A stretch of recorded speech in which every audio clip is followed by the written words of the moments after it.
Olá, pessoal, tudo bem? Vamos estudar a Epístola de Paulo a Tito. Essa é uma epístola pastoral. Paulo escreveu e endereçou essa carta para uma pessoa específica, um líder, um pastor da igreja, que se chamava Tito. Eu vou ler o capítulo e aí nós vamos conversar sobre o capítulo. Vou confessar para vocês, na verdade, eu estou aqui na igreja enquanto minha filha está ali ensaiando. Eu preparei, estudei a Epístola de Efésios para gravar hoje. Mas a Epístola de Efésios tem um material que eu fiz, que eu selecionei um slide para vocês e eu não tive como.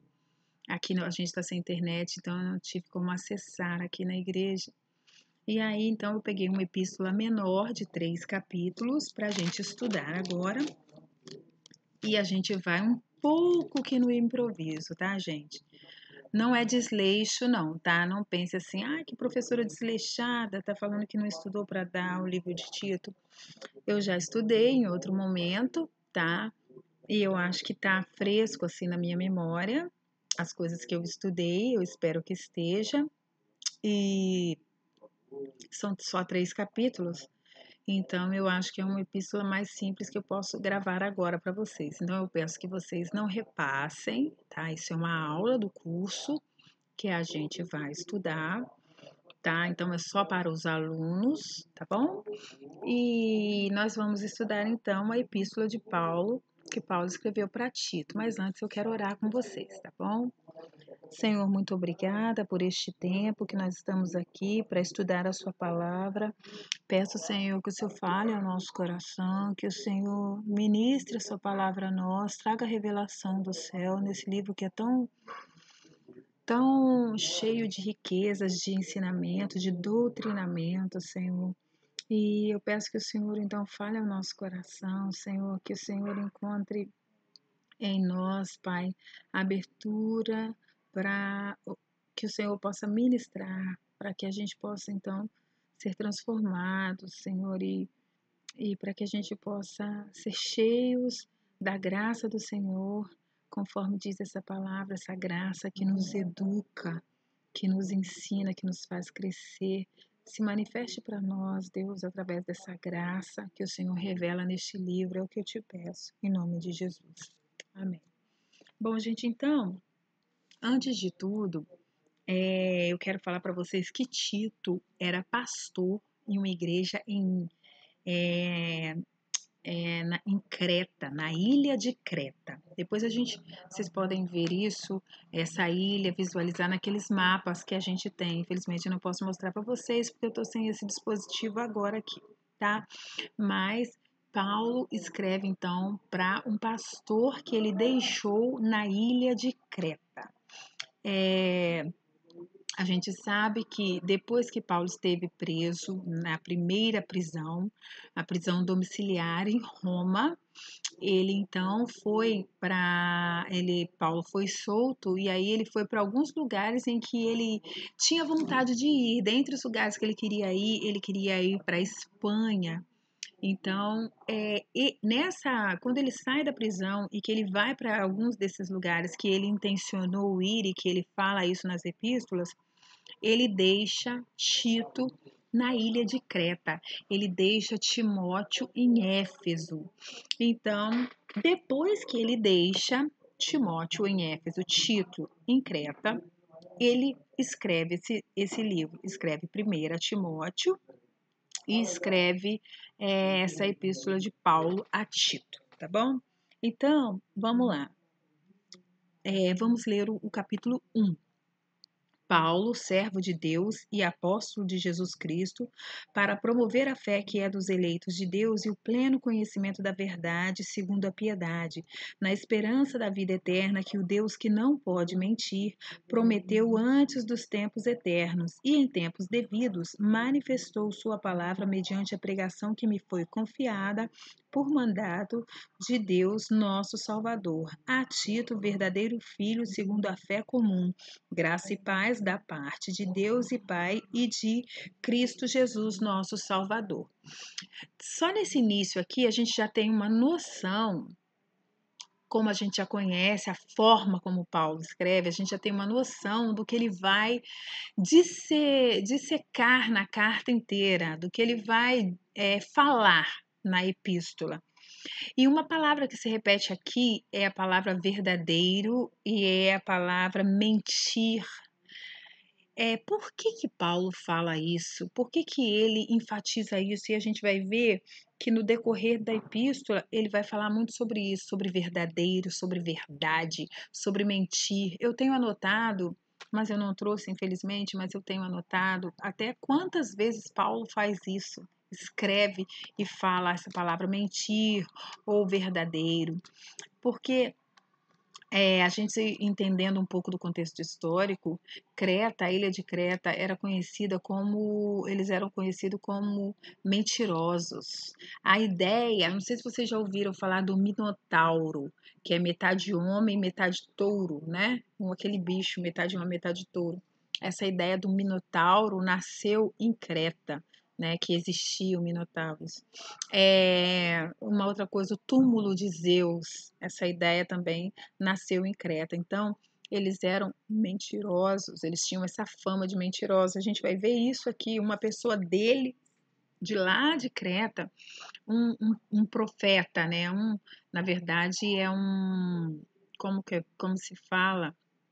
É um poeta que tinha em Creta. Ele fala que os cretenses, eles eram mentirosos. E Paulo registra isso aqui na carta. Então, eles eram mentirosos.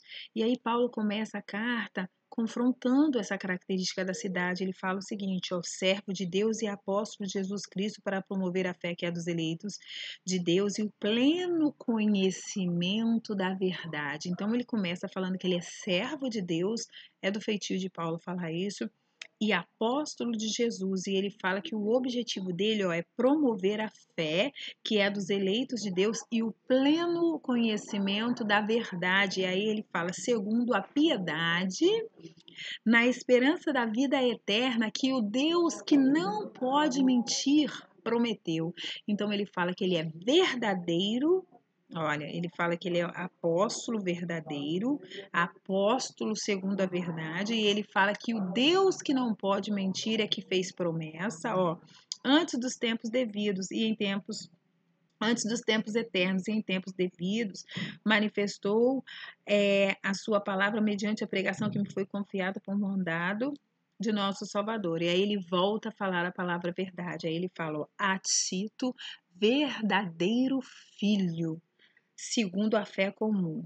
Então ele fala 3 vezes aqui, ó, verdade, verdade, e o Deus que não pode mentir, confrontando isso. E aí ele vai falar assim, ó, ele introduz a carta. Ele acabou agora de fazer essa apresentação dele, né, e do destinatário, que é Tito, e agora ele vai falar assim, ó, para Tito. Essa é uma carta pastoral, voltando a falar, então ele fala e dá ensinamentos e doutrinamento para o pastor da igreja, por isso que a gente chama de carta pastoral, epístola pastoral. São 3 as epístolas pastorais, é Tito, primeira e segunda Timóteo. São cartas pastorais. Filemão, ele também escreve para Filemão, que era um líder na igreja, mas não é reconhecido como carta pastoral, porque essas cartas pastorais, Paulo vai ensinar para o pastor como proceder na igreja, como pastorear a igreja, qual o comportamento, qual a postura, o que ele deve fazer, o que ele deve deixar de fazer.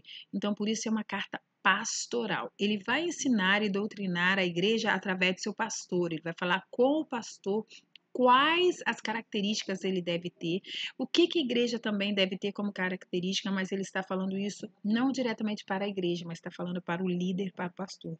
E ele fala assim, Tito, ó, ele está falando para Tito. Por esta causa te deixei em Creta. Olha no versículo 5, para que pusesses em ordem as coisas restantes, bem como constituíste em cada cidade presbíteros conforme te prescrevi. Então ele está falando por que ele deixou Paulo Porque Paulo deixou Tito em Creta. Ele fala, foi para isso que eu te deixei aí, para que você constituísse presbíteros conforme eu te prescrevi, ó, para que você colocasse as coisas em ordem. Uma coisa muito interessante que a gente aprende nessa epístola, gente, é que quando você quer organizar uma igreja, organizar uma casa, a primeira coisa que você faz é constituir liderança. A gente precisa constituir líderes, pessoas que vai te apoiar. Então, Paulo está falando assim para Tito, foi para isso que eu te deixei, para você colocar as coisas em ordem nessa igreja, porque parece que a igreja estava em desordem, e a gente vai ver isso no decorrer da leitura, e para que você também constituísse líderes, presbíteros, alguém para te apoiar nesse trabalho aí. Aí ele fala, ó, aí ele passa a falar agora quais são as características desses presbíteros. Ele fala que deixou para colocar em ordem e para constituir presbítero conforme ele já tinha prescrito, ele já tinha falado para Tito antes, e agora ele vai falar como deve ser o presbítero. Ó. Alguém que seja irrepreensível, marido de uma só mulher, que tenha filhos crentes, que não são acusados de dissolução e nem insubordinados, porque é indispensável que o bispo seja irrepreensível como dispenseiro de Deus, não arrogante, não irascível, não dado ao vinho, nem violento e nem cobiçoso de torpe ganância. Então ele está falando o que o presbítero não é primeiro. Depois ele vai falar o que o presbítero é no próximo versículo. Mas aqui ele está falando o que o presbítero não é.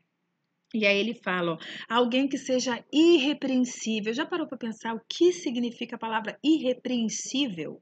E ele está dizendo, o presbítero deve ser irrepreensível, marido de uma só mulher. Essa parte, marido de uma só mulher, algumas pessoas questionam porque, por óbvio que o presbítero tem que ser marido de uma só mulher. Se o próprio membro comum da igreja precisa ser marido de uma só mulher, muito mais o líder da igreja, um presbítero, alguém que está ensinando o outro, precisa muito mais que um líder que está sentado no banco, que chegou agora, que está aprendendo, né? Um membro comum. Então, é um texto que as pessoas se debruçam mais para poder estudar e buscar o entendimento do real significado disso aqui.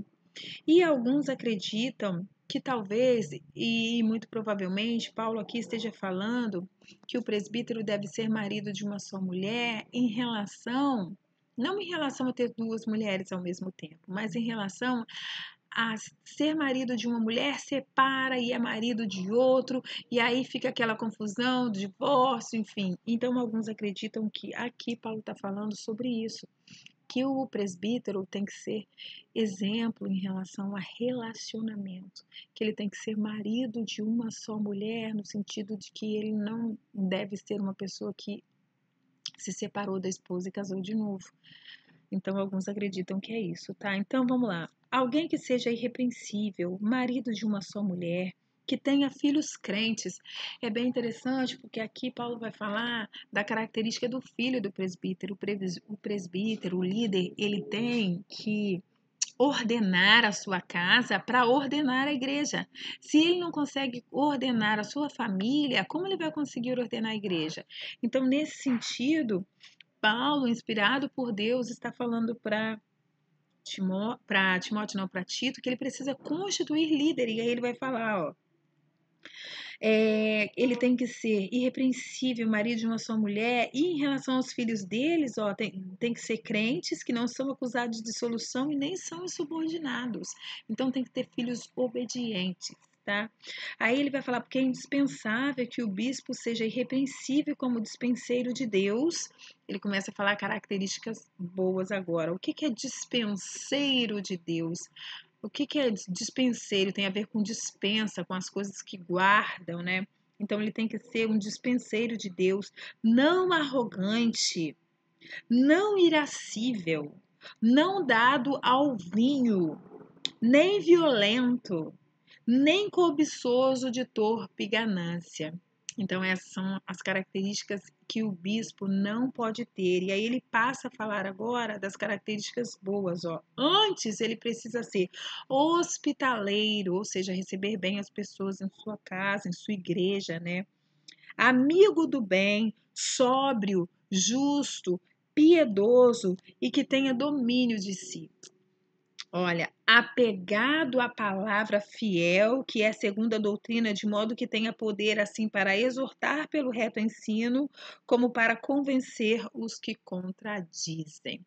Então ele está falando que o presbítero precisa ser apegado à palavra, ele precisa conhecer a palavra.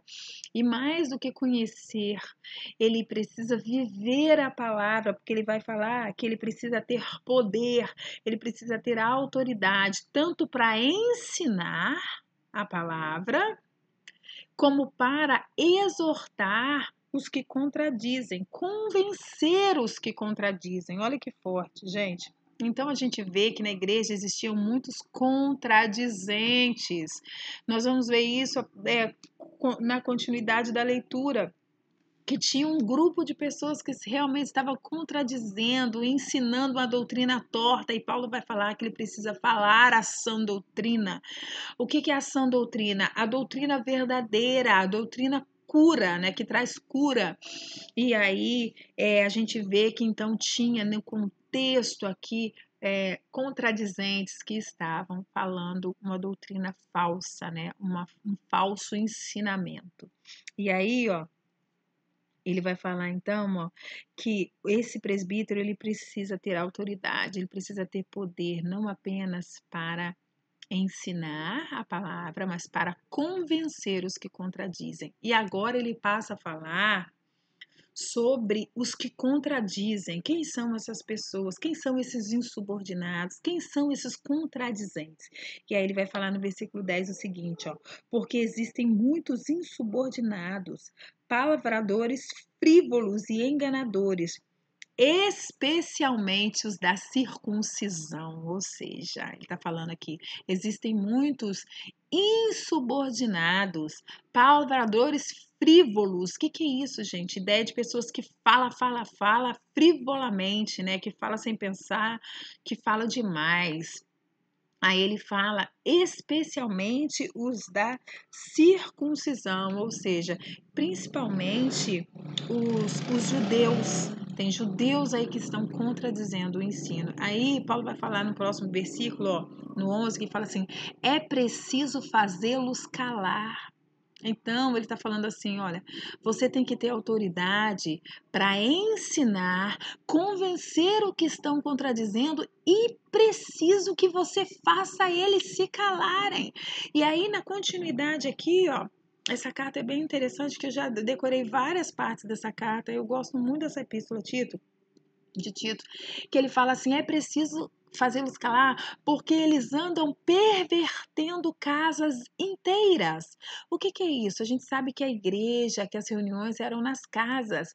Então, esses insubordinados que falavam frivolamente, esses da circuncisão, especialmente da circuncisão, ou seja, esses judeus, esses judaizantes, eles estavam pervertendo casas inteiras, ou seja, famílias inteiras. Eles iam nesses lugares onde se reuniam a igreja e eles estavam ensinando de forma errada e pervertendo casas inteiras. Paulo vai falar que é preciso fazê-los calar, porque estão pervertendo casas inteiras, ensinando o que não devem por torpe ganância. Além de tudo, ainda estavam recebendo para ensinar a falsa doutrina, o falso ensino. E aí, Paulo vai falar: Tito, se move, Tito, faz alguma coisa.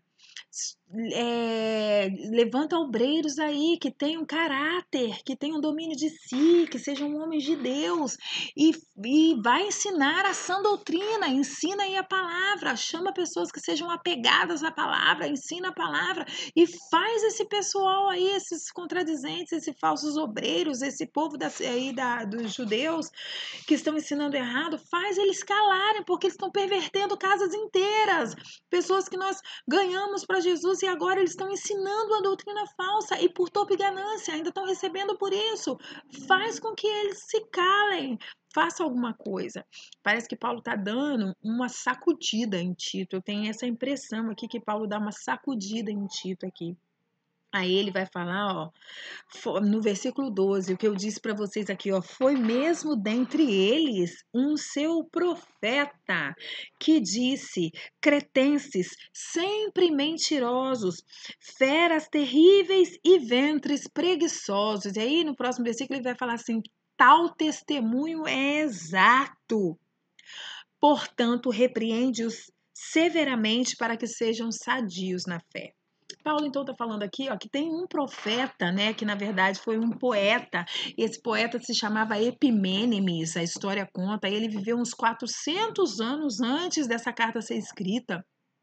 E ele já falava: cretenses sempre mentirosos, feras terríveis e ventres preguiçosos. O que ele quer dizer com isso? Que eles eram mentirosos, que eles eram violentos e que eles eram comilões. Olha que o profeta, né, o poeta, não era um cristão, tá, gente? Não é um cristão. Paulo está escrevendo o testemunho de alguém que não é cristão em sua epístola. Tá? O testemunho de alguém de lá do meio deles que falou isso, que chamava-se Epimênides. Cretenses sempre mentirosos, feras terríveis, ventres preguiçosos, então mentirosos, glutões, e ainda ensinavam o errado por torpe ganância. E Paulo fala: ô Tito, resolve isso aí, você precisa fazer com que eles se calem, porque eles estão pervertendo casas inteiras. E aí, ó, o Paulo vai falar assim, ó, tal testemunho é exato. Portanto, repreende-os severamente para que sejam sadios na fé. Repreende essa igreja de Creta, ela precisa ser sadia na fé, ela precisa aprender a trabalhar, não ser glutão, não ser violento. E não trabalhar por torpe ganância, né? Principalmente esses que estavam se levantando como líderes para trabalhar e ensinar em verdades, né? E aí ele fala, ó, todas as coisas. Ah, não, no versículo 14, que é bem interessante, que a gente precisa ler, ó, fala assim, ó, para que sejam sadios na fé, e aí ele continua falando assim, ó, e não se ocupem com fábulas judaicas, nem com mandamentos de homens desviados da verdade. De novo, ele fala a palavra verdade aí. Então, ele está falando que é para Tito ensinar para a igreja para não se ocupar com fábulas judaicas. O que é isso? Historinha dos judeus, fábulas judaicas. Os judeus aí querendo se intrometerem novamente no cristianismo e colocar peso e fazendo história, querendo colocar. Querendo impor aos cristãos um julgo que o próprio Evangelho não impõe, que Jesus não impõe em relação a obras da lei. E aí ele está falando, cuida com essas fábulas judaicas aí, cuida com isso, para que eles não se ocupem nisso, e principalmente desses homens aí ó, que são desviados da verdade. E aí no versículo 15 ele fala, todas as coisas são puras para os puros, todavia para os impuros e descrentes, nada é puro, porque tanto a mente como a consciência deles estão corrompidas. Então ele está falando, cuida com essas fábulas aí, porque tudo é puro para o puro. Agora, para o impuro, nada é puro.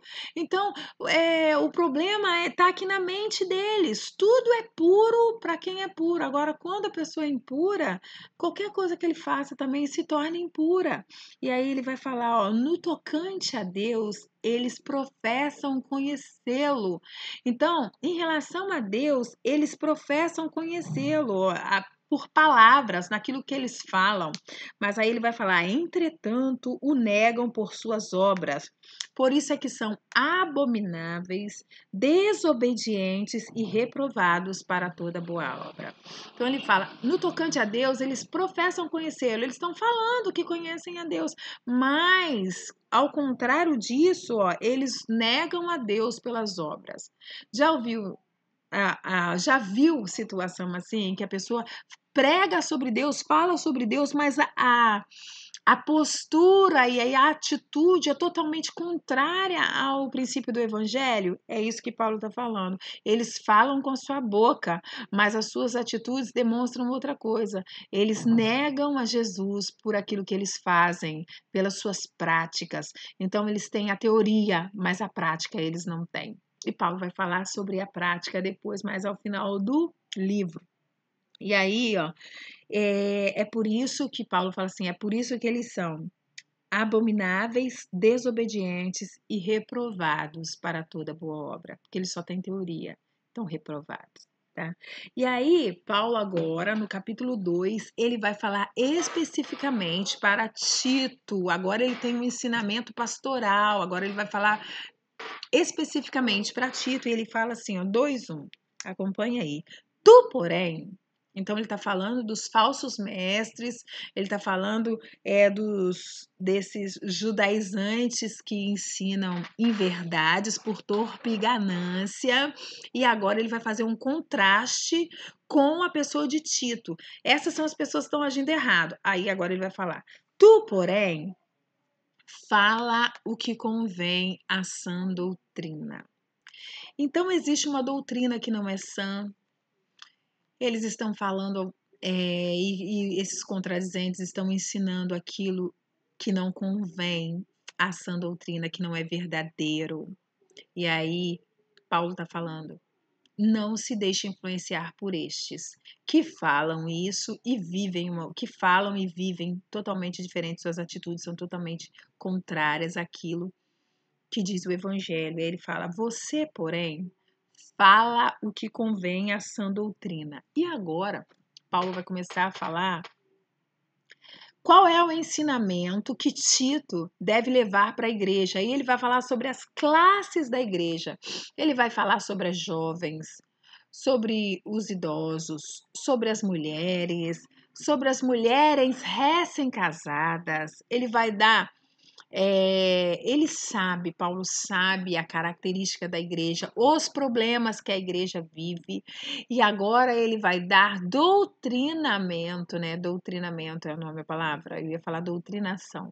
E agora ele vai doutrinar a igreja, grupo por grupo, e vai falar para Tito como é que Tito deve falar, fazer e ensinar. Aí ele vai falar assim: Tu, porém, fala o que convém à sã doutrina. Era uma resposta para o problema da igreja. Eles precisavam da sã doutrina. Quanto aos homens idosos, olha o que ele fala: que sejam temperantes, respeitáveis, sensatos, sadio na fé, no amor e na constância. Gente, a gente poderia parar para analisar cada uma dessas características e ver o que significa cada uma dessas características. Mas o nosso tempo, né? Senão a gravação fica muito longa e a gente não tem esse tempo. Então, ó, os homens idosos deveriam ser temperantes, pensa nisso, respeitáveis, sensatos, sadios na fé. Existem pessoas que não são sadias na fé, doentes na fé. O que será isso, né? O contrário de sadios na fé. Sadios no amor e na constância. Ele vai falar quanto às mulheres idosas, semelhantemente, que sejam sérias em seu proceder. Olha o que ele vai falar. As mulheres idosas precisam ser sérias em seu proceder. Não caluniadoras, ora mentira aí de novo, ó. Mulheres, presta atenção, não se deixem influenciar pela cidade, pelo clima da cidade, não sejam caluniadoras, não falem mentira. Não escravizadas a muito vinho. Você imagina uma igreja com problema de bebedice, gente. As mulheres bêbadas, as mulheres bebendo. E aqui Paulo está falando escravizadas a muito vinho. Ele não está falando mulher que bebe de vez em quando. É mulher que está viciada, que é escrava. E não é pouco, é muito vinho. Olha o problema que Tito estava enfrentando na igreja. E aí ele vai falar assim, ó, não caluniadoras, não escravizadas a muito vinho, que sejam mestras do bem. E eu acho bem interessante que ele, a seguir, ele fala assim, a fim de instruírem as jovens recém-casadas a amarem a seus maridos e a seus filhos. Então, veja que aqui a gente consegue identificar problemas na família. Ele está falando como que deve ser a postura do homem idoso.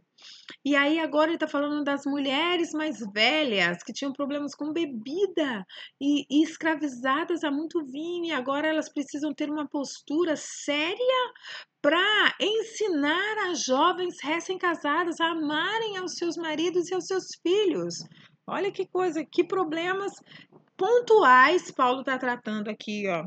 A serem sensatas, ó, as mulheres recém-casadas, ó, a serem sensatas, honestas, boas donas de casas, bondosas, sujeitas a seus próprios maridos para que a palavra de Deus não seja difamada. Olha só, para não escandalizar as pessoas, elas precisam ter todas essas características aqui, porque com certeza Paulo sabe que a igreja de Creta está tendo problemas sérios em relação a isso. Quando eu estudei essa epístola, a gente fez uma representação, foi bem interessante. A gente fez uma representação desses grupos aqui, né? Então, um grupo era mulher recém-casada, um grupo era mulher idosa, um grupo era homem idoso, e eu fiz parte das mulheres idosas. Entrei bêbada na igreja e tal, foi bem legal, para a gente ver que confusão que era. E aí, no meio daquela confusão, chega Tíquico, um homem, né? Um carteiro, e fala assim: Ei, ei, Tito, Paulo, chegou uma carta de Paulo para você. E aí Tito tem que pegar a carta e começar a ler. E aí começa a cair a ficha nas pessoas que estavam na igreja. A gente fez isso representando depois de uma semana estudando essa epístola. A gente está estudando essa epístola em menos de uma hora. Mas eu estudei uma semana essa epístola, 8 horas por dia. A gente gastou muito tempo com essa epístola, estudando 3 capítulos. E aí, ao final, a gente fez essa representação. Foi bem interessante. Então, voltando aqui, ó. Quanto aos moços, no versículo 6, capítulo 2, versículo 6. Quanto aos moços, de igual modo, exorta-os para que em todas as coisas sejam criteriosos. Está falando para os moços serem criteriosos. E aí, depois ele volta a falar de Tito, e ele fala assim, ó, no 7, torna-te pessoalmente padrão de boas obras. Aí ele falou: Tito, e você, ó, ensina os moços assim, as mulheres mais velhas, mulheres mais novas, os idosos assim. Aí ele falou assim: agora, quanto a ti, ó, e você, ó, torna-te pessoalmente padrão de boas obras. No ensino, mostra integridade e reverência. Olha, ele ensinando para Tito como pastor. Quando alguém tem um chamado pastoral, uma das epístolas que a pessoa precisa estudar primeiramente é essa de Tito. Você quer ser pastor? Olha qual a postura que você precisa ter, né? Eu acho que nossa igreja tem até essa prática de mandar pastor estudar essa epístola. Torna-te pessoalmente padrão de boas obras. No ensino mostra integridade e referência.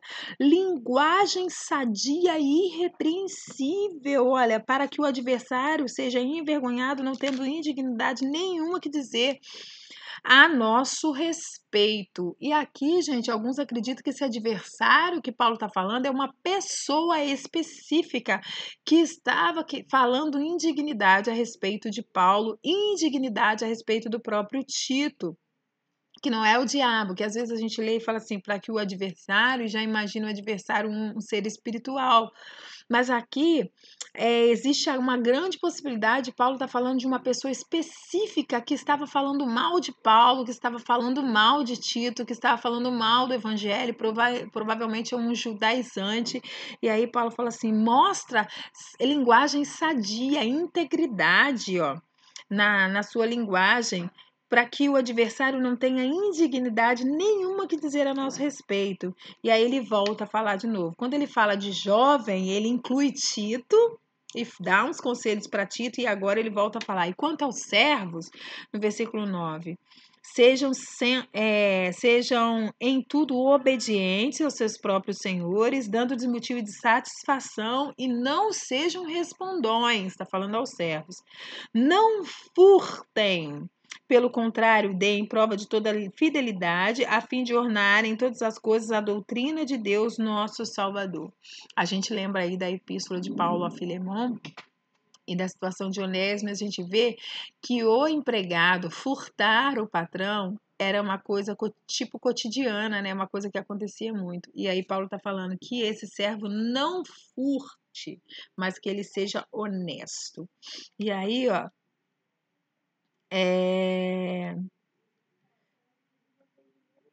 voltando aqui no versículo 2, capítulo 2, versículo 11, ele fala: porquanto a graça de Deus se manifestou salvadora a todos os homens, educando-nos para que, renegados da impiedade e as paixões mundanas, vivamos o presente século sensata, justa e piedosamente. Esses versículos são maravilhosos, maravilhosos, porque ele está falando assim, ele fala todos os problemas, qual deve ser a postura de cada um, e ao final ele fala assim: porquanto a graça de Deus se manifestou salvadora a todos os homens, educando-nos para que, renegados da impiedade, vivamos o presente século sensata, justa e piedosamente. E aí eu fico pensando em um pai educando o seu filho, porque é isso que ele está dizendo. Ele diz que, porquanto a graça de Deus se manifestou salvadora, para salvar a todos os homens. E essa graça, ele vai falar que essa graça, ela nos educa. A graça de Deus nos ensina. E ele está falando, todas essas pessoas da igreja, elas podem ser educadas pela graça. Você, Tito, você pode ser educado pela graça, porque essa graça de Deus, ela se manifestou salvadora, ela veio para salvar, ela se manifestou salvadora a todos os homens, educando-nos para quê? Para que, renegados da impiedade, para que a gente deixe a impiedade e viva no presente século, e viva como? Sensata, justa e piedosamente. É isso que ele vai resumir aqui em relação à graça de Deus. E aí ele fala, ó, no 13, aguardando a bendita esperança e a manifestação da glória do nosso grande Deus e Salvador Jesus Cristo. E aí a gente entra no versículo chave que vai falar, o qual a si mesmo se deu por nós, a fim de remir-nos de toda iniquidade e purificar para si mesmo um povo exclusivamente seu e zeloso de boas obras. Esse versículo resume a ideia, porque ele vai falar que Jesus se deu por nós, e o objetivo de Jesus ter se dado por nós é a fim de nos remir de toda iniquidade, de nos purificar e nos separar, então, para que a gente seja um povo exclusivamente dele e um povo que pratica esse evangelho. É um povo exclusivamente dele, mas um povo zeloso de boas obras, ou seja, que tem a prática do evangelho e que faz com zelo, que faz com dedicação. Esse é o versículo-chave 2,14, que resume a ideia do livro. E aí ele termina falando assim: dize essas coisas, exorta e repreende, ninguém te despreze, ó, exorta e repreende com toda a autoridade, ninguém te despreza. Tito, acorda, diz essas coisas. Tito, acorda, exorta. Tito, repreende, ensina essas coisas. Que ninguém te despreze, ensine com autoridade. Você tem autoridade, ensine com autoridade e ninguém te despreze. É isso que ele está falando. Ei, você é o pastor dessa igreja. Resolve os problemas dessa igreja, sabe como? Com a sã doutrina, fala a sã doutrina. Ele começa falando, foi para isso que eu deixei você aí inquieta, para que você colocasse em ordem, para que você constituísse presbítero, para que você fale a sã doutrina, para que você exorte, repreenda com autoridade, ninguém te despreze, diz essas coisas, exorta e repreende, seja pessoalmente você padrão de boas obras, seja pessoalmente você exemplo daquilo que você ensina, exemplo daquilo que você estuda, exemplo daquilo que você aprendeu da palavra de Deus. Tito, acorda, faz alguma coisa, porque tem insubordinados, palavradores frívolos aí, é preciso fazer eles calar. esses que são da circuncisão, que estão ensinando que não convém por torpe ganância. Tito, acorda. Tem mulheres aí que estão bebendo, que estão escravizadas pelo vinho. Faz isso parar. Você tem autoridade, você foi chamado para isso. Fala essa doutrina. Exorta os jovens, exorta os idosos, exorta os servos. Você sabe a palavra, você tem conhecimento, você sabe o que fazer, então faz o que tem que fazer. Foi para isso que você foi constituído líder nessa igreja, foi para isso. Ele fala, por essa causa eu te deixei em Creta, foi para isso que eu te deixei aí. Põe em ordem a casa de Deus. Põe em ordem. Isso é o que Paulo está falando para Tito. Está dando uma sacudida em Tito. E aí, ó, vamos para o último capítulo agora, o capítulo 3. Ele vai falar assim, ó.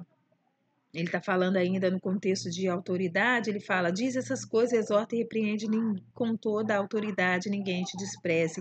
Lembra-lhes que se sujeitem aos que governam, às autoridades, que sejam obedientes, que estejam prontos para toda boa obra.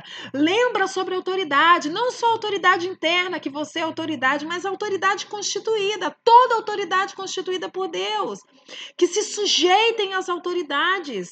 Lembra isso, você foi constituído como autoridade, mas existem outras autoridades também, então que eles aprendam a se sujeitar às autoridades. Não difamem a ninguém, versículo 2. Nem sejam altercadores, mas cordatos, dando prova de toda cortesia para com todos os homens. Ó, tá falando sobre cortesia. Aí ele vai falar sobre nós, ele vai falar dele mesmo, vai falar de Tito mesmo. Ó, pois nós também outrora éramos nécios, desobedientes, desgarrados, escravos de toda sorte de paixões e prazeres, vivendo em malícia e inveja, odiosos e odiando-nos uns aos outros. Ele fala, porque nós também éramos assim, nós também agíamos de forma errada, nós éramos odiosos, nós odiávamos e éramos odiados também.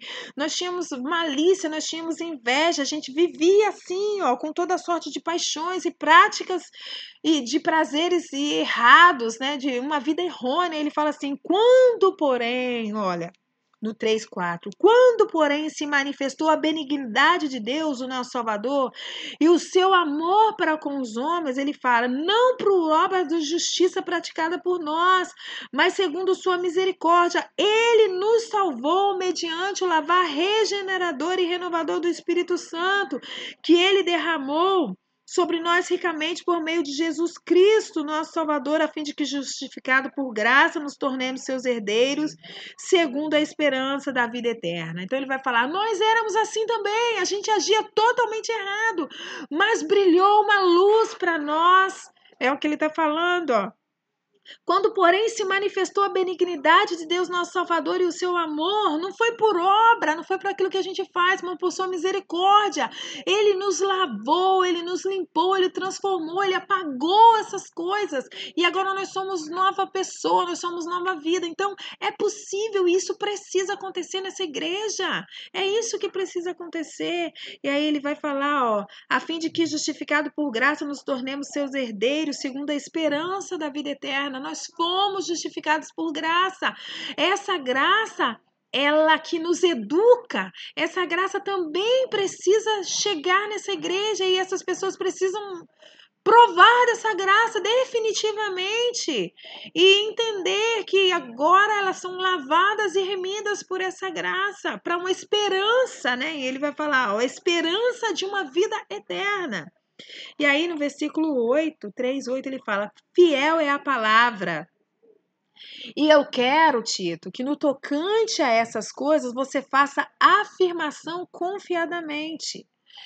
Em relação à palavra, a palavra é fiel. E no tocante a tudo isso que eu estou te falando em relação à palavra, eu quero que você tenha confiança para você falar. Tenha confiança. Ó, eu quero que no tocante a essas coisas, você faça a afirmação com confiança, confiadamente. E aí ele vai falar, ó, para que os que têm crido sejam solícitos na prática das boas obras. Para aquelas pessoas que estão crendo em Deus, não tenham uma fé uma fé teórica, mas que elas sejam solícitas na prática das boas obras, mas que atitudes delas sejam diferentes, que elas sejam transformadas não só na mente, mas no dia a dia, naquilo que elas praticam, naquilo que elas fazem.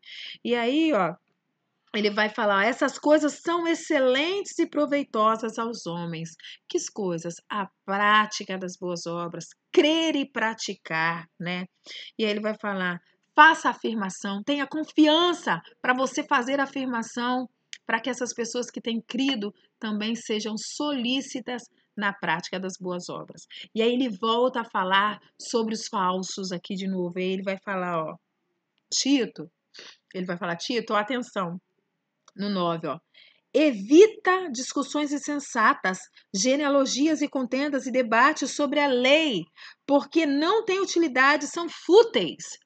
Não perde tempo com discussões, com debates infundados, com teorias que são fúteis e que não levam ninguém a nada, principalmente genealogia. Quem gosta de falar de genealogia, gente? Judeus, que adoravam falar, porque Abraão, eu sou filho de Abraão, amam falar genealogia. Ele vai falar, evita discussões insensatas, genealogias e contendas, evita isso, foge disso, esses debates que não levam ninguém a nada, são fúteis, só atrapalham.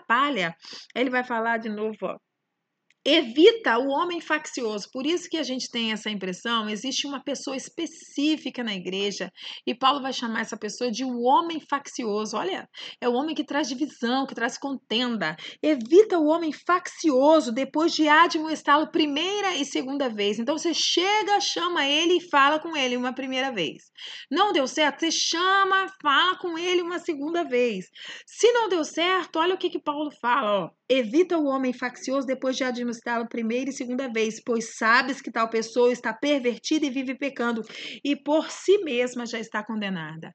Então, não é que Deus não queira perdoar essa pessoa, não é que Deus não queira salvar essa pessoa, ela por si, por escolha própria, porque ela quer trazer divisão, quer trazer facção na igreja, porque Tito já falou mais de uma vez com ela e ela não mudou de caminho, mudou de direção, e Paulo vai falar assim, evita esse homem faccioso, depois de você administrar primeira e segunda vez, evita, porque tal pessoa vive pecando e por si mesma ela já está condenada, ela que está se condenando porque ela não quer se arrepender, não quer voltar atrás. Ele fala que tal pessoa está pervertida, vive pecando. E aí, ó, ele vai fazer umas últimas recomendações. Essa epístola é uma delícia de estudar, né, gente? É muito prática também. Ele vai fazer as últimas recomendações no capítulo 3, versículo 12. Quando eu te enviar Ártemas, olha, ele quer me enviar alguém para substituir Tito na liderança da igreja, porque ele quer encontrar com Tito.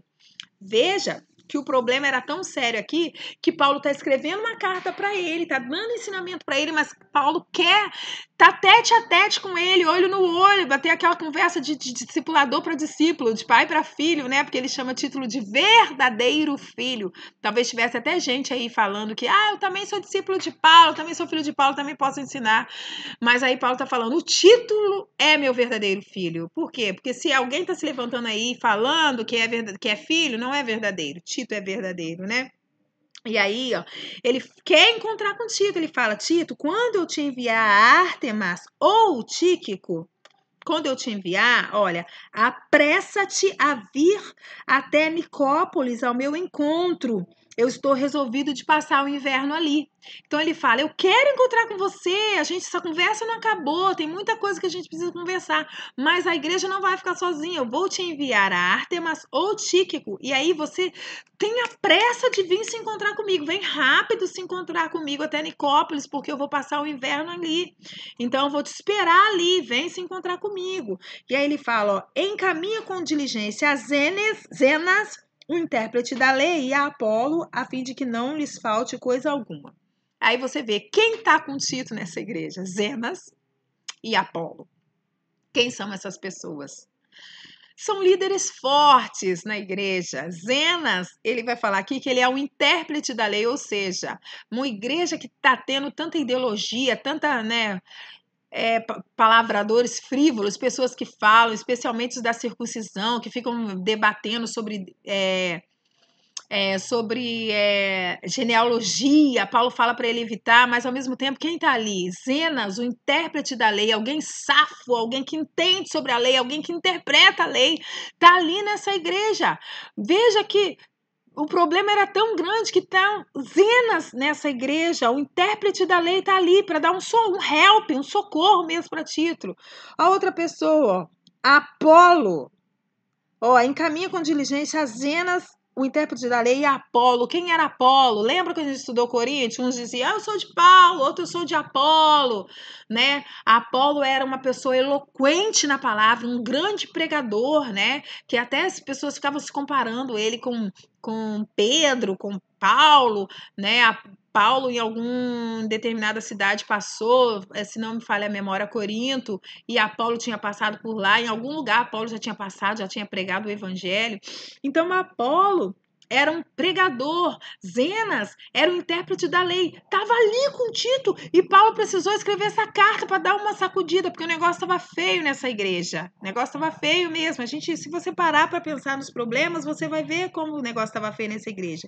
Ele fala, encaminha com diligência a Zenas, o intérprete da lei, e a Apolo, a fim de que não lhes falte coisa alguma, ou seja, mantém eles aí, mantém eles bem, eles precisam ficar aí, eles precisam ficar bem, caminha bem eles, para que nada falte para eles ficarem bem aí. Aí ele vai falar o seguinte no 3,14, agora quanto aos nossos, que aprendam também a distinguir-se nas boas obras. De novo ele vai falar sobre boas obras. Quanto aos nossos, que aprendam também a distinguir-se nas boas obras a favor dos necessitados, para não se tornarem infrutíferos.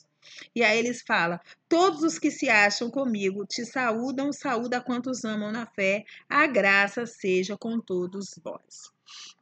Então ele fala, encaminha essas pessoas que estão com você, prepara para vir encontrar comigo, porque eu quero conversar com você, quero ter esse tempo com você. Quanto aos nossos, que aprendam a ser diligente com boas obras e a graça esteja com você. E aí ele termina essa epístola, né? E aí ele termina essa carta. Então depois são três capítulos apenas, vocês poderão depois dar uma lida, uma estudada melhor, né? E observar os detalhes que tem essa carta, que são fortes e que são bastante importantes. Eu quero frisar para vocês, em relação à estrutura, eu não trouxe a estrutura aqui, até porque nem ia dar esse livro hoje, mas a estrutura, ela vai fazer um intercâmbio entre os verdadeiros falsos ministros e verdadeiros ministros. E depois, ao final, também a gente tem falsos ministros e verdadeiro ministro. E no meio da carta, Paulo vai mostrar a solução para o problema. A solução para o problema é a graça remidora para boas obras. A solução para o problema é falar a sã doutrina. A solução para o problema é colocar em ordem e constituir presbíteros. Então, a igreja estava cheia de problema, com os grupos da igreja, pessoas insubordinadas, mulheres bebendo, as jovens recém-casadas não estavam se submetendo e nem estavam amando ao seu marido, e muito menos sendo boas donas de casa e não amando seus filhos, né? Os homens, olha só, os homens, qual que é o problema? Os idosos, não estavam sendo temperantes. Paulo fala para ser temperantes, respeitáveis, sensatos, sadios na fé, no amor e na constância.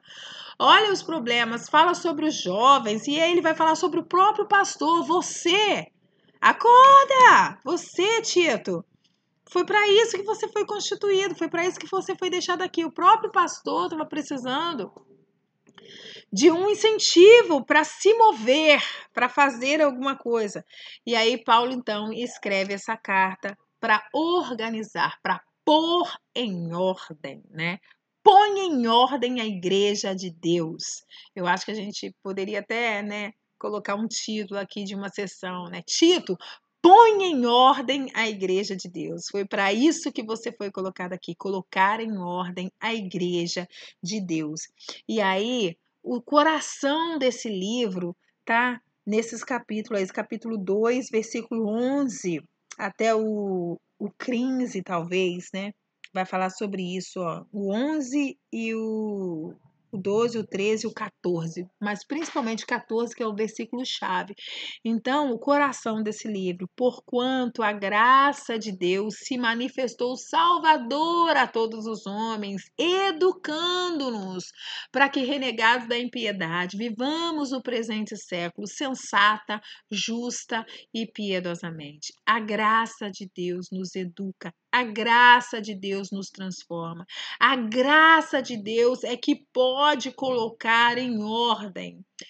Fala a sã doutrina, ó.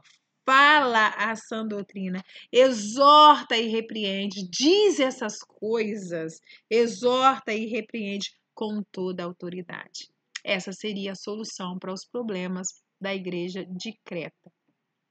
E como aplicação, eu queria que a gente pensasse sobre isso, sobre a graça de Deus. A graça de Deus que nos educa como a filhos, que nos ensina. Vamos pensar sobre a educação, né? A teoria da repetição, por exemplo. Eu tenho uma filha que está na idade de 5 anos e às vezes é muito cansativa a educação porque a gente tem que repetir várias vezes a mesma coisa, falar a mesma coisa várias vezes. E Deus é assim conosco também, né? Quantas vezes você ouve uma ministração de Deus, de algo que Deus já falou com você, e às vezes você até fala assim: nossa, de novo essa palavra? Será que não é porque você está de recuperação, né? Será que não é porque você ainda não se deixou ser educado? E aí Deus está repetindo para você? Às vezes você passa por uma situação e você acha que você foi aprovada, e aí ali na frente você de novo está vivendo a mesma situação. Será que não é porque você ainda não se deixou ser educado? Será que não é porque Deus está repetindo e deixando você vivenciar de novo essa situação? Porque a lição para aprender nessa situação você ainda não aprendeu, né? Então, que a gente possa estar aberto para sermos educados pela graça de Deus, que a gente possa estar aberto para termos esse espírito ensinável, que a gente possa estar aberto para amar a palavra de Deus, né? Como Paulo fala aqui para Tito, para amar a palavra de Deus, mas não só tê-la como uma teoria na nossa vida, né? Mas praticar essa palavra de Deus, né? Paulo vai falar sobre isso, sobre amar a palavra, mas praticar a palavra. Que a gente possa, então, se deixar ser educado pela graça de Deus, porque a graça de Deus nos educa, ela educa todo homem. Educa para quê? Para que a gente renegue a injustiça e para que a gente viva nesta vida, no presente século, de forma sensata, de forma justa e de forma piedosa. Vamos praticar, né? Vamos praticar as boas obras. Paulo chama para isso, nos chama para isso. Não somos salvos pelas obras, nós somos salvos para fazer as obras. É uma consequência. Não tem como conhecer e não praticar. Não tem como só saber, só teoria, né? Isso não é converter, né? Isso não é se converter. Se converter é mudar de rumo, é mudar de direção. A partir da teoria, ter uma mudança. Então vamos praticar as boas obras. Que Deus te abençoe.